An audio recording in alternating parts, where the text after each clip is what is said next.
Halo semuanya, saya Nina. Saya berasal dari Indonesia. Jadi sebelum berbicara tentang limbah plastik impor, saya ingin mengajukan pertanyaan kepada Anda. Tahukah Anda apa yang akan terjadi kepada sampah Anda setelah Anda membuangnya ke tempat sampah? Anda tidak tahu? Izinkan saya memberitahu.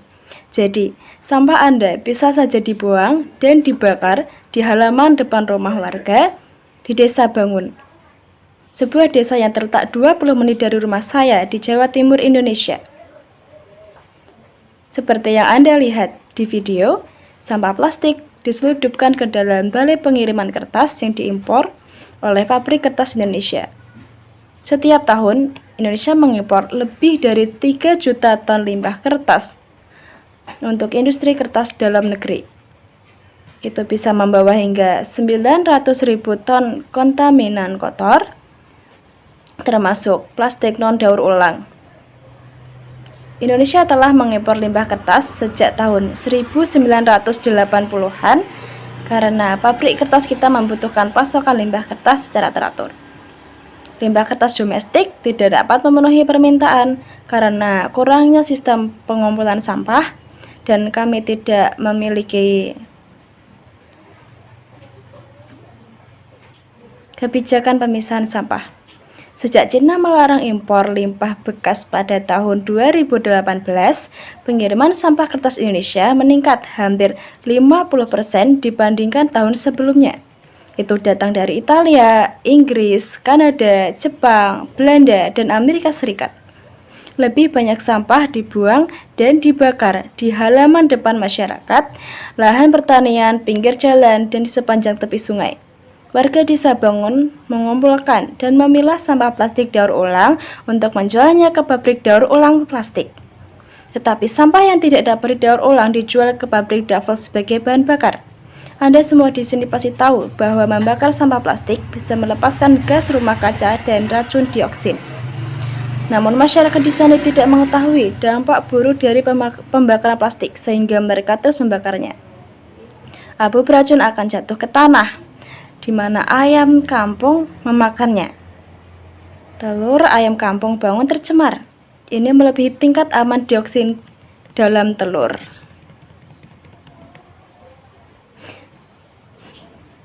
Daur ulang plastik dimulai dengan memotong-motong sampah plastik menjadi potong-potongan kecil yang kemudian dicuci air sungai atau air coklat yang kemudian dilimpah yang diolah dibuang ke sungai. Kita akan melihat jutaan plastik mikroplastik di sungai. Mikroplastik akan menyerap polutan seperti limbah industri, pestisida, logam berat, dan deterjen. Ikan di sungai memakan plankton yang ukurannya sama dengan mikroplastik. 80% ikan di sungai berantas menelan mikroplastik di perutnya. Jika kita makan ikan yang terkontaminasi mikroplastik dalam jangka panjang, kita bisa mendapatkan cacat kesehatan yang serius, kita bisa mendapatkan dampak kesehatan yang serius seperti gangguan hormon, kanker, bahkan cacat lahir. Untuk mencegah dampak pencemaran yang lebih buruk di Desa Bangun dan Sungai Berantas, saya dan tim saya, pejuang sungai, berlayar menyusuri sungai dan memantau kemakmuran pabrik kertas dan pabrik daur ulang plastik di sepanjang sungai. Kami memantau kualitas air dan menemukan bahwa semua sampel air dan air limbah yang kami panggil dari Sungai Berantas mengandung mikroplastik. Artinya, mikroplastik mencemari sungai, air minum lebih dari 6 juta orang yang tinggal di hilir pabrik. Indonesia tidak memiliki layanan pengelolaan sampah yang layak, sehingga 60% sampah rumah tangga tidak dikelola dengan baik. Masih banyak masyarakat yang membuat sampahnya ke sungai dan tidak pernah peduli bahwa itu akan mencemari lingkungan. Jadi pada tahun 2019, saya menulis surat kepada Presiden Donald Trump Amerika untuk berhenti mengekspor plastik sampah ke Indonesia dan mendaur ulang sampah mereka sendiri. Ini adalah video dengan tim saya.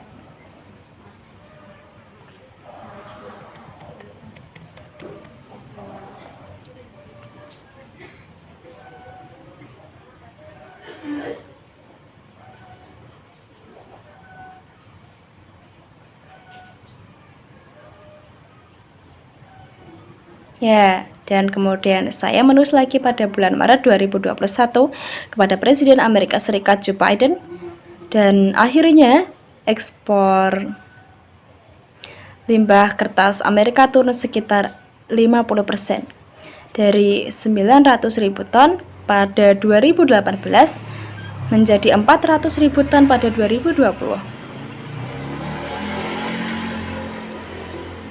Belanda dan negara maju lainnya memiliki fasilitas yang lebih baik untuk mendaur ulang sampah plastik. Tolong jangan menambah lagi masalah sampah di Indonesia. Daur ulang itu kotor dan mahal.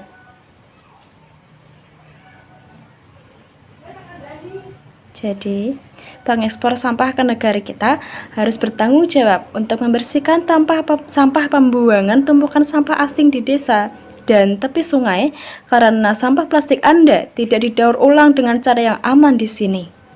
Sampah plastik Anda mencemar lingkungan di negara saya. Saya khawatir tentang lingkungan saya di masa depan. Seberapa jauh lebih buruk hal tersebut akan terjadi? Saat ini, lingkungan sudah sangat tercemar oleh plastik, dan mikroplastik sudah mencemari tubuh kita. Mikroplastik ada di dalam tubuh kita. Jika Anda terus mengekspor sampah plastik ke Indonesia, maka Anda mencemari lingkungan saya. Saya dan banyak anak di Indonesia tidak akan hidup dan tumbuh di lingkungan yang aman dan sehat. Banyak anak sakit karena pembuangan dan pembakaran polusi plastik. Sebagai anak, kita berhak untuk hidup di lingkungan yang aman, bersih, dan sehat. Jadi generasi sekarang tidak boleh mencuri hak-hak dasar kita dan membahayakan kehidupan generasi berikutnya. Negara-negara maju harus melarang ekspor sampah plastik ke Indonesia, karena kita tidak memiliki kapasitas untuk menangani masalah sampah kita sendiri. Jadi tolong jangan menambah beban kami. Indonesia bukan tempat pembuangan sampah global. Jadi tolong hentikan ekspor sampah plastik ke Indonesia, dan tolong bantu saya untuk mewujudkan impian saya, hidup di lingkungan yang aman, bersih, dan bebas dari polusi plastik. Terima kasih atas perhatiannya.